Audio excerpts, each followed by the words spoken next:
Shenda Mtita TV, Shenda Mtita TV, Shenda Mtita TV, rafiki namba moja wa burudani na michezo. Rafiki namba moja wa burudani na michezo.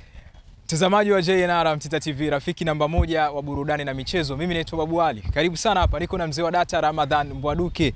Ramadhan Mbwaduke, Simba Sports Club wameweza kufuzu dhidi ya Gaborone kwenye raundi ya kwanza kule CAF Champions League. Mbali na kufuzu, lakini kuna maneno mengi sana ambayo yanaongelewa na wadau wa soka kuhusu performance ambayo wameionyesha. Maoni yako ni yapi? Mimi maoni yangu yako tofauti na wengi unaosema. Mimi naona kana kwamba mechi zote mbili walizocheza Simba dhidi ya Gaborone United, Simba wamecheza vizuri sana.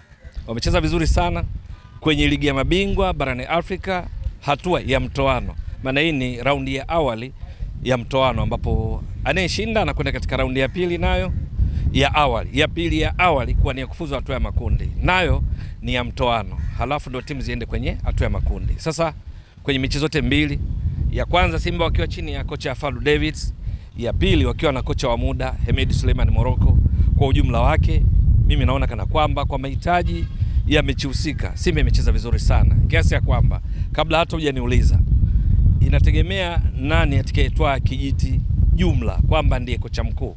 Akiendeleza hiki ambacho kimeonyeshwa na Simba katika mechi zote mbili dhidi ya Gaborone United, na hiyo na Simba hii ikifika mbali sana kwenye michuano hii ya ligi ya mabingwa barani Afrika. Na nikisema kichofanyika hiki kwa namna walivyocheza, ile general approach ya mchezo, kwangu mimi naona huenda huu ukawa ni mwaka wa Simba kuweza kuvuka kile kizingiti cha robo finali ambacho huwa wanaishia katika ligi ya mabingwa barani Afrika kuanzia msimu 2018 2019. Kwa ujumla naweza nikasema hivi. Mzee wa data unawachanganya watu, unajua unachoongea kutokana na kile ambacho wao wamekiona. Kivipi? Hebu nifafanulie vizuri. Labda nirudie maneno yangu. Nisema kwa ujumla mwenendo wa mchezo katika michezo zote mbili, Simba ilivyocheza ndivyo ambavyo ligi ya mabingwa barani Afrika pale penye kipengele kinachohusisha au hatua zozote zinazohusisha mtoano, hivyo walivyocheza Simba ndivyo wakubwa hucheza, na Simba amecheza kikubwa. Simba ni klabu namba 5 kwa ubora barani Afrika.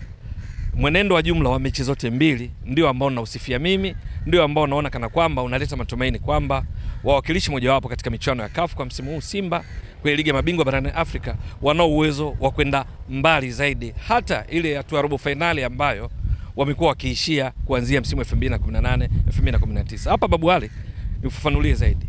Sizami zaidi kwenye small details ambazo kwenye michuano ya ligi ya mabingwa barani Afrika matokeo ya jumla ngapi ndio yanayomata, ndio ya msingi zaidi, sio kitu kingine. Najua hao waliovurugwa na wewe pengine maelezo yangu yamekuchanganya kidogo. Najua utakuwa unaangalia Simba ilivyokuwa inamiliki mpira, Simba ilivyokuwa inafanya majaribio kufika kwa wapinzani. Hapana, kwenye ligi ya mabingwa barani Afrika sote tumekuwa wazoefu sasa. Timu zetu zimekuwa zikishiriki na kufika hatua za mbele mpaka hatua ya makundi kwa miaka hivi karibuni mara kwa mara. Kiasi ya kwamba tunapaswa sasa, huu ni wakati mashabiki nao tukue, wale tunaofuatilia tukue kwamba mahitaji ya ligi ya mabingwa barani Afrika, mahitaji ya kombe la shirikisho barani Afrika inapohusisha kwenye kutoana, uchezaji wake utakiwa kucheza kama Simba.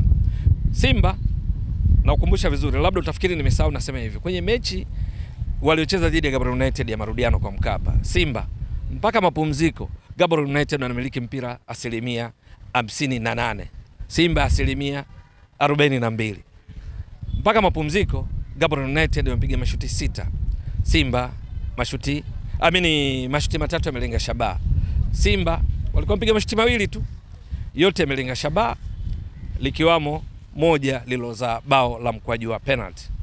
Sasa mpaka mapumziko Simba walikuwa wanaongoza kwa bao 1-0. Kipindi cha pili wakawa wanatafutana zaidi, walau Simba walibadilika zaidi kipindi cha pili katika kufika walau mara nyingi zaidi kulinganisha na kipindi cha kwanza kwenye lango la Gaborone United. Sasa ilikuwa vipi? Ni kwamba Simba kwenye mechi ile ambayo naona kana kwamba waliicheza vizuri ili kusonga mbele kwa hatua inayofuata, ni kwamba waligawanyika, walicheza aina 3 za mpira katika mechi hiyo. Kwanza, pale palipostahili wao kumiliki mpira zaidi walifanya hivyo.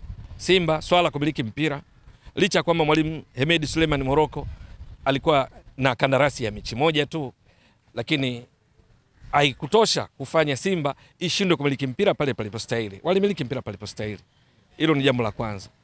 Jambo la pili, Simba walikubali kusafa, walikubali kuumia, kucheza kwa kuvuja jasho katika baadhi ya nyakati, kwa sababu walijua Gaborone United, mabingwa wa Botswana chini ya kocha Dimitar Pantev, raia wa Bulgaria, waliwaona katika mechi ya kwanza, wana uwezo mkubwa pia wa kumiliki mpira, kuchezesha, kupita kwenye njia, kufikishia watu wao hatari, akiwamo Tatayaone Kamanyane, akiwamo Mpo Kagaswane, nahodha wao wale kina Disile ni wazuri sana, kina Johnson, kina Maponde. Kwa hiyo Simba walikuwa wanacheza mechi dhidi ya Gaborone United kwa namna nilivyoona, kwa kutambua juu ya uwezo wao na sio jina lao.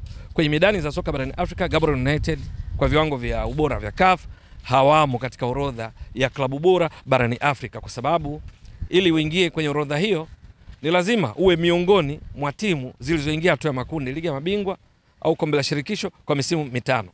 Sasa wangeenda kwenye makaratasi, Simba ni wakubwa mno kulinganisha na Gaborone United. Kwa hiyo matarajio ilikuwa labda Simba washinde goli nyingi kule Botswana, alafu kwa Mkapa washinde nyingi. Lakini uwanjani pametuonyesha tofauti. Gaborone United wako vizuri. Kwenye mechi ya kwanza Simba walishinda 1-0, lakini waliona namna ambavyo walikuwa zile wanavyopishana. Gaborone United wanapitisha mpira kwenye njia, wako vizuri mno kuliko jina lao. Narudia tena, kuliko jina lao, kwa sababu kwenye makaratasi Gaborone United wanatoka katika ligi bora namba 16 barani Afrika, yani namaanisha ligi kuu ya Botswana, lakini timu yenyewe Gaborone United haimo katika orodha ya klabu bora kwa sababu haijawahi kuingia hatua ya makundi. Wacheza dhidi ya Simba, klabu namba 5 kwa ubora barani Afrika. Wacheza dhidi ya Simba anatoka ligi kuu Tanzania bara, ligi namba 5 kwa ubora barani Afrika. Wachezaji mmoja wa Simba unaona wana wasifu mkubwa zaidi, lakini kwa uwanjani pako tofauti. Uchezi kwenye makaratasi, unacheza unachokishuhudia uwanjani. Gaborone United walikuwa timu kubwa, kwa sababu hiyo Simba nao wakacheza kikubwa, ndio maana walishinda kule 1-0, kwa sababu kuna baadhi ya nyakati walikubali wakiwa chini ya Fadu Davis kwamba hawa wenzetu wako vizuri katika kumiliki mpira, basi wao wanafunga njia kwenye maeneo muhimu ili wasilete madhara. Kwenye mechi ya kwa Mkapa, Simba wakiwa wanaongoza 1-0 away. Kanuni za CAF kwenye michuano yake ya klabu na michuano mbalimbali kwenye hatua za mtoano, goli la ugenini lina nguvu yake. Simba wanajua wanaongoza 1-0, walihitaji sare yoyote, walihitaji ushindi wote ili wasonge mbele. Lakini walihitaji kutoruhusu kufungwa mabao zaidi ya 1. Na ndicho alichokifanya kwa mechi hii. Wakati Gaborone United wakiwa juu katika dakika 45 za kipindi cha kwanza, hawakuweza kufunga bao.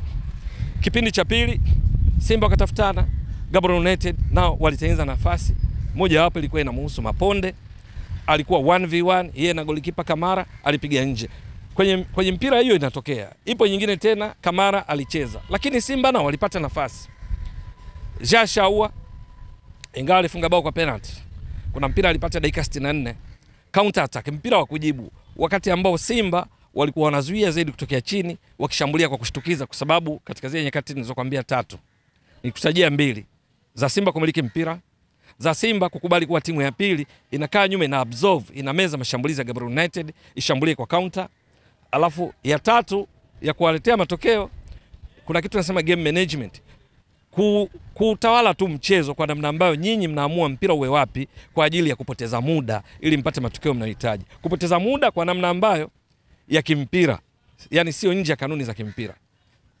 Mathalan, kuruhusu mipira ya pasi chezo Kamara, Kapombe kwa Rushain Derok, kupiga kwa Anthony Mligo, kurudisha kwa Alassane Maudokante, halafu kurudisha tena nyuma. Hapa kuna seconds, a lot of seconds. Sekunde nyingi zinakuwa zimeisha kwa kupasiana mpira ambao ni sideway passes, backward passes, hazina maana kwenye kuleta athari kwa mpinzani, lakini zina maana kubwa katika kumaliza mchezo. Ndio uchezaji kikubwa kwenye ligi ya mabingwa.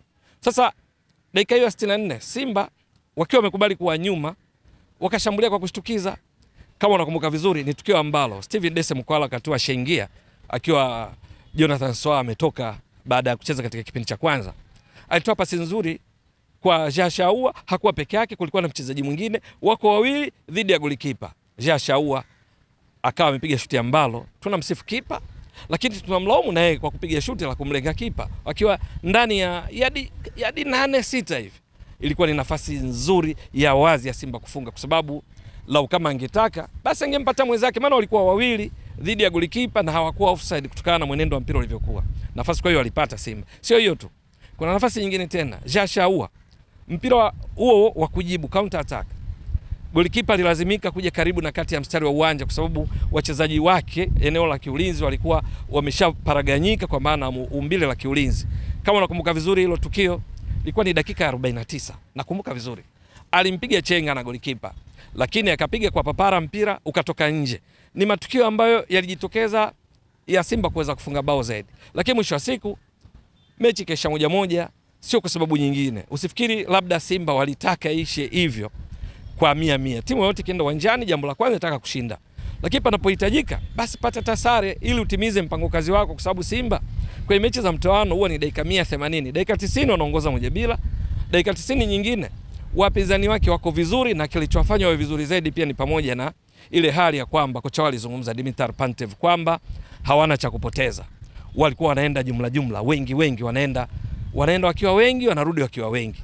Kama Simba wangecheza kwa nia ya kuwafurahisha mashabiki, soka biriani, soka sambusa, hii mechi yangewakuta kama iliyotokea mwaka 2019 wakati walipocheza dhidi ya UD Songo, lakini msimu wa 2021-22 walipocheza dhidi ya Jwaneng Galaxy. Walikuwa wameshinda 2-0 away dhidi ya Jwaneng Galaxy kama unakumbuka. Kwa Mkapa mpaka mapumziko Simba anaongoza 1-0, halafu wakaanza kucheza soka sambusa, soka biriani, wafurahisha mashabiki. Bernard Morrison wakaanza kutembea juu ya mipira. Kocha nakumbuka ni Ramo Leboli wa Jwaneng Galaxy. Alichofanya kaja kwenye mpango kazi wake. Piga macrosses, mipira ya juu, anajua kina Pasco hawa wanajichanganya na Aishi Manula golikipa wao katika kuhakikisha wanamlinda. Wakafunga mabao 3. Rundal namkumbuka alikuwa Rundal mmoja wapo. Udath alifunga mabao 2. Yote na asili ya mipira ya cross. Simba wakapigwa 3-1. Matokeo yake mechi ilikuwa 3-3, Simba wakatoka. Walipiga mwingi mno.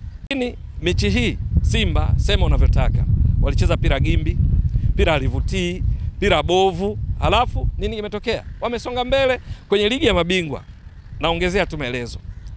Hizo timu tunazoita kubwa, kwa mfano Al Ahli ya Misri, ambao wao wana rekodi ya kutoa mataji mengi ya ligi ya mabingwa kuliko klabu zote kama unakumbuka vizuri. Lakini taja timu kama Esperance de Tunis, huwa inafanya vizuri sana kwenye hatua kama hizi za mtoano kwenda katika hatua inayofuata, au katika zile hatua za robo, nusu, ambako huwa timu zinatafuta matokeo. Babu Ali na watazamaji wako, sahau kuhusu mpira mzuri, soka sambusa, soka biriani, achana nalo kabisa. Maana yake hiki kilichoonyeshwa, ndio maana najipa matumaini juu ya Simba na klabu zetu kama zitajua kucheza namna hii michuano ya CAF. Ni kwamba kwenye michuano ya CAF unachotakiwa utimize mpango kazi kwenda mbele kwenye hatua inayofuata. Kucheza mpira mzuri kama upate matokeo haina maana yoyote. Al Ahli kwenye hatua kama hizi wakienda away waweza kucheza mpira uwezi amini kama ndo wao. Ndio unaingia kwenye mtego unasema Al Ahli mwaka uunga. Yaani unaweza kukuachia ukatawala mpira muda wote dakika 90. Pengine ukashinda 1-0 au mkitoka sare ya mabao sawa au bila sawa, wala hawana shida. Ukienda kwao ukijichanganya wanakupiga nyingi, lakini sio lengo lao. Wao wanachotaka wasonge mbele. Kama mlitoa sare ya mabao 1-1 2-2, ukienda kwao hata bila wao sawa, wala ina shida, wanachotaka kwenda mbele. Upo. Na kwa mfano, michuano hii ambayo tunazungumza Simba. Umeniuliza kuhusu Simba, sitataja timu nyingine ambayo mashabiki sawa wamevuka, kini mpira mbaya, mpira mbovu. RS Berkane, mabingwa wa kombe la shirikisho, ambao ndio mabingwa wa Morocco, wanashiriki ligi ya mabingwa. Wao kwenye hatua hii waliocheza Simba na timu nyingine walicheza dhidi ya timu inaitwa ASC Kara ya Togo. Walipoenda Togo walicheza pira gimbi, pira hovyo, lakini la kimahesabu. Haya maneno nayatumia ili kuaridhisha wale wanaoita mpira mbovu, mpira ndio hivyo, tumia maneno hayo wala hujakosea. RS Berkane wale wapinzani wao ASC Kara wakiwa nyumbani walipiga mwingi mno. Mechi unajua ilishaje? 1-1. Sawa. Walipoenda Morocco, mechi ya marudiano, mpaka dakika 38 RS Berkane ana goli 3. Alifunga Osama Lamli mabao 2, alafu Ayubu Khairi kafunga bao 1. Kwa mpaka mapumziko 3-0. Yaani kufikia dakika 38 tayari 3-0. Kwa hiyo ilikuwa 3-1 kwa lugha nyingine. Zinakuwa goli 4-1 kwa sababu siku ile ilikuwa 1-1 mpaka dakika 38 3-0, maana yake ni 4-1 matokeo ya jumla. Kipindi cha pili Shughuli walikuwa washaimaliza, hawakutaka kupoteza nishati zaidi, hawakutaka kujicholesha zaidi kwa wapinzani wao wajao kwenye ligi ya mabingwa, kwa sababu unafungua booster kwenye mechi ambayo lengo lake ni kufuzu. Unajua hatua hizi kwa lugha rahisi kabisa, Kiingereza wanasema preliminary stage, mimi nasema kwenye lugha rahisi ili kuelewana vizuri, ni hatua za mchujo, kuondoa vibonde, zibaki timu ambazo zamana ziingie katika hatua ya makundi. Sasa ni hatua ambayo mabao yake hata ufunge 100 hayamsaidii mchezaji kuwa top scorer katika hii michuano, kwa sababu kwenye hatua hizi kuhesabu, anaanza kuhesabia hatua ya makundi. Huku unaweza kawa umeongoza ndio hatua, so what, hakuna chochote, umeshaelewa? Lengo lake ni kufuzu tu kwa hatua inayofuata ambayo ni rasmi kwenye ligi ya mabingwa. Kwa hiyo hizi timu hizi za ukanda kaskazini, huu mpira uliocheza Simba ndivyo ambavyo huwa wanacheza. Na maanisha hapa nimekutajia mfano wa RS Berkane, sababu kipindi cha pili ASC Kara wakaja wamechangamka wenyewe. Wakati huo RS Berkane wanabana tu maeneo muhimu, kwa sababu tayari wanaongoza mabao 3. Kwenye dakika ya 55 hivi wakafunga bao moja. Mechi imeisha, wamefungwa 3-1, jumla 4-2. Wanaondoka wanaishia, tumupiga mwingi japo wametutoa. Haya maneno ndio walikuwa miaka ya nyuma wanatumia Simba, wanatumia Yanga, zinatumia timu zetu. Wanakuja Al Ahly. Al Ahly mechi nyingi wakija kwa Mkapa hapa, wacheze na Yanga, wacheze na Simba. Timu zetu zinaupiga mwingi mno. Ila angalia matokeo. Mkijitahidi mnashinda 1-0. Lakini mara nyingi sare wao sawa, ukijichanganya wanakufunga, ukienda kwao wanamaliza shughuli. Ndivyo wanavyocheza. Ukiwaona huwezi kuamini hawa ndo Al Ahly, baadaye finali wanachukua ubingwa au wanafika mbali. Esperance de Tunis ndio hivyo hivyo. Kwa mfano MC Alger, mabingwa Algeria. Kwenye hatua hii, hapa simekupa mfano RS Berkane. Hawa MC Alger wao kwenye hatua ya awali ya kuania kufuzu, wamepangiwa kucheza na timu inaitwa Fasal. Fasal ni timu kutoka nchini Liberia. Ni vibonde, hawa hapo katika ramani ya klabu kubwa zile za mpira wa miguu barani Afrika. Lakini yake yao ndo wakilishi wa Algeria kwenye ligi, Liberia, ligi ya mabingwa, kwa sababu ni mabingwa. Hamad wamepangwa na MC Alger ambao msimu uliopita uliomalizika walifika robo finali ligi ya mabingwa kama unakumbuka vizuri. Mechi ya kwanza wamecheza Liberia. Fasal wakaupiga mwingi mno mechi nzima bila. MC Alger sawa, wakacheza pira hili ambao linaelezwa vizuri. Pira gimbi, pira bovu. Maneno mengine yapi? Maneno mazuri kuashiria kwamba mpira uvutii. Unatumia maneno gani? Mimi nimemaliza kuita pira bovu, pira gimbi. Ita neno lingine lolote unalotaka baya la kwa discourage wachezaji kwamba wamecheza vibaya, ita unavyoita. Basi na MC Alger walicheza pira bovu, pira gimbi, pira hilo baya. Mechi ilisha bila. Wamerudi, wameenda kucheza Algeria. Unajua ngapi? Wamepiga goli 3, shughuli imeisha. 3-0, hao wameenda katika hatua inayofuata. Na kuhakikishia Al Ahly hawakucheza katika raundi ya kwanza kwa sababu wao na Mamelodi ni timu ambazo zilikuwa exempted katika hatua hizi za awali. Kwa raundi ya pili watakuwepo. Nakupa assignment wewe na watazamaji wako. Watakapocheza Al Ahly dhidi ya mpinzani utakayecheza naye ugenini, fuatilia hiyo mechi uone kama watacheza vizuri. Vizuri kwa tafsiri ya macho kwamba pasi nyingi, unafika mara nyingi, kosa.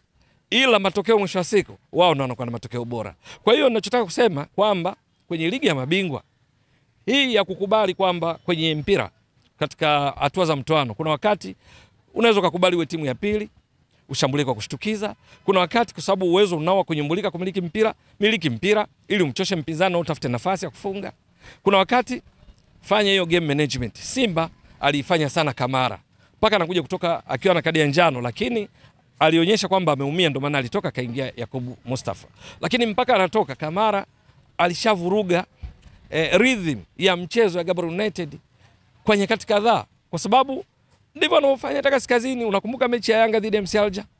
Yanga walikuwa wanahitaji ushindi wowote ili waende robo finali kwenye kundi lao la A msimu uliomalizika 2024-2025. Lakini wale MC Alger walikuwa wanahitaji sare yoyote. Matokeo yake mechi nzima, na kukumbusha tena kwa sababu ni juzi tu hapa, Yanga waliupiga mwingi mno, wakamiliki mpira 69%, wakapiga mashuti 18.